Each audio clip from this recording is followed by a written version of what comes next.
tuh bikin dia nggak nyaman gitu ya. Nah, kemudian jadi boleh apa saja. Boleh nggak meminta diruqyah? Boleh, sangat boleh minta diruqyah ya. Pergi ke apa namanya? Kalau di sini kan mungkin udah banyak ya yang tempat yang khusus untuk ruqyah ya. Eh, ya, kalau ada yang kirim buhul atau santet, apakah bisa hilang dengan ruqyah? Bisa, insya Allah. Dengan ruqyah sendiri dengan bacaan Quran bisa, atau perlu bantuan ustadz atau untuk ruqyah. Oh ya, jadi gini, maaf. Jadi apakah ruqyah sendiri bisa? Bisa, gitu kan. Tapi kalau misalnya sendiri itu enggak ini ya, enggak apa namanya? Karena gini, kalau sendiri nggak bisa dibutuhkan bantuan ustadz. Emang iya betul itu. Jadi kalau misalkan ruqyah ruqyah sendiri itu apa namanya nggak bisa sekali biasanya. Ya, contoh misalnya begini, ada seorang ada seorang yang kayaknya di dalam tubuhnya tuh ada gitu ya. Entah ada tuh kadang-kadang bisa juga dari leluhurnya. Jadi ada leluhur yang mempunyai korin gitu kan. Terus korinnya itu em, ada perjanjian lah dengan korinnya, di mana yang namanya eh, jin dari golongan jin itu kan umurnya tuh kan bisa sampai 700, 800, 900 tahun gitu kan. Jadi kadang-kadang akannya dibilang suka apa, dia tuh dilindungi 7 turunan gitu. Ya, karena tuh eh, memang anak keturunannya tuh masih oleh jin. Misalkan ada gini lah, kakek gitu, kakek punya punya punya korin ya, kemudian maksudnya korin jin gitu ya. Kemudian ada janji-janji di antara mereka dan kemudian apa namanya, ada perjanjiannya menjaga anak cucuku 7 turunan. Nah itu kasihan tuh anak cucunya tuh, karena ditempelin terus sama jinnya. Karena yang kakek udah meninggal, tapi ini anak cucunya masih ada yang kena gitu. Jadi memang harus dipotong gitu. Potongnya yaitu dengan salah satunya dengan membaca Al-Quran. Dan ada yang setahu Bunda tuh yang bisa tuh adalah dengan menghafal. Karena kalau hanya sekedar membaca, kadang-kadang membaca atau membaca gitu, efeknya kurang karena kurang powerful. Ya ibaratnya tuh kalau misalnya apa namanya, obat itu dosisnya tuh nggak bisa gitu kalau cuma sehari sekali gitu. Atau sehari satu surat misalnya. Nggak bisa. Jadi yang dosisnya tuh biasanya dengan menghafal Al-Quran. Dan beberapa teman yang saya perhatikan kalau dia menghafal Al-Quran ketika ada korin tuh menghafal Al-Quran tuh menjadi panas ya. Yang ada di dalamnya ada jinnya tuh dia bisa jadi panas, bisa jadi nggak fokus ya, susah menghafal, terus kemudian kayak ya nggak fokus, terus kemudian sakit itu macam-macam, ada yang kayak digebukin, ada yang kayak ditampar, ada dan bisa pindah-pindah gitu. Kadang sakit di pinggang, kadang sakit wajah panas atau segala macam lah gitu. Itu berpindah-pindah dan itu apa namanya, alhamdulillah senang ada beliau ini berbagi dengan saya dan konsisten untuk menghilangkan itu semua. Dan kemudian ya sembuh kurang kurang lebih hampir 2 tahun kalau nggak salah itu. Eh, Setelah 2 tahun tidak merasakan yang lain yang lain-lain gitu, dan setelahnya ya malah jadi ketagihan untuk menghafal Al-Quran.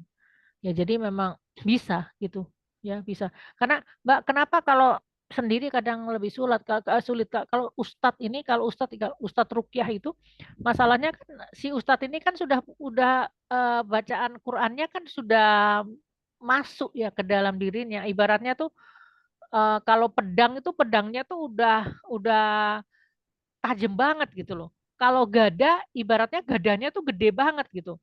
Kalau misalnya apa, pistol tuh pistolnya tuh kalibernya tuh gede banget, udah mungkin udah kanon gitu ya. Jadi kalau di Ustadz nih membaca, beng gitu langsung kena gitu. Jadi mental itu si jinnya kayak gitu. Sedangkan kalau yang apa, yang bukan penghafal ya pasti energinya lebih kecil kayak gitu. Ya jadi itu kenapa? Karena itulah kenapa kadang-kadang perlu bantuan ustadz untuk rukyah. Moga-moga bisa dipahami Teh Widya. Alhamdulillah. Bu Subhanallah. Yanti itu Gimana? takut nggak hafal. Iya, kalau takut nggak hafal jadi begini targetnya tong ageng-ageng cicil aja targetnya misalnya 5 ayat 5 ayat juga 5 ayat yang sudah lumayan lah gitu misalnya Lukman ini Bu Yanti misalnya Bu Yanti apa sih misalnya apa pakai apa Bu Yanti ikut sama MK nggak ya yang ada itu kita kan lagi menghafal Lukman.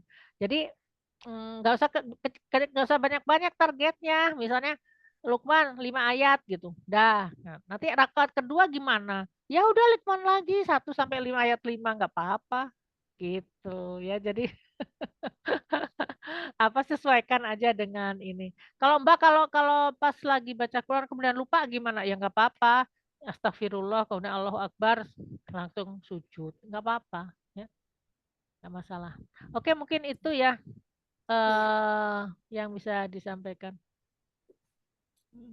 Ini kita udah waktunya udah melebihi. udah habis. Ya, Iya. teh teh siapa teh Rina coba di bawahnya tuh ada nanti kita juga sudah mempersiapkan tentang amar ma'ruf nahi munkar, tapi mungkin kita lanjutkan minggu depan ya. Jadi kita hari ini mohon maaf kita hanya membahas jadi sepertiga dari ayat. Subhanallah. Gak apa-apa ya, minggu depan kita Udah. bahas yang amar ma'ruf nahi munkar. Oke. Ya, Baik, terima kasih teman-teman. Begitu kajian kita hari ini. Terima kasih atas perhatiannya. Tetap semangat memperbagi sholat. Tetap semangat juga untuk menghafal Al-Quran. Tetap semangat untuk bersabar dalam kehidupan. Tetap semangat menjaga kesehatan. Terima kasih buat semuanya. Assalamualaikum warahmatullahi wabarakatuh. Atur nuhun Tani. Waalaikumsalam Waalaikumsalam warahmatullahi wabarakatuh. Ya, terima kasih Teh Hani, Bahani, sehat selalu. Teteh menyimak. Amin, Teteh Nuhun. Terima kasih. Kangen sama Teh Nini. Bahani. Apa sih di kepo Teh? Iya, silakan ditutup materinya Teh. Terima kasih pada Mbak Hani yang sudah menyampaikan materi yang luar biasa hari ini.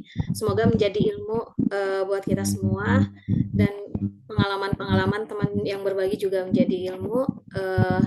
Kita tutup untuk pertemuan kali ini dengan mengucapkan hamdalah, istighfar dan doa akhir majelis.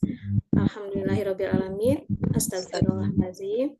Subhanakallahumma wa bihamdika asyhadu an la ilaha illa anta astaghfiruka wa atubu ilaik.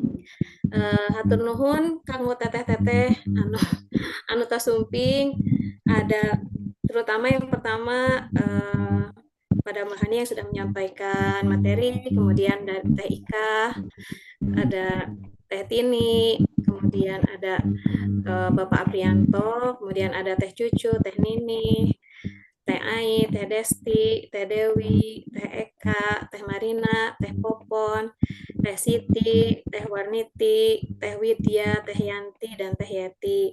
Mudah-mudahan minggu depan kita bisa bertemu lagi di kajian selanjutnya. Amin. Hatur nuhun Teh Rina. Sami-sami, Teh Popon. Kangen Teh. Iya, belum ada offline-nya tehnya. Iya. Iya. Ya, assalamualaikum. Assalamualaikum warahmatullahi wabarakatuh. Waalaikumsalam.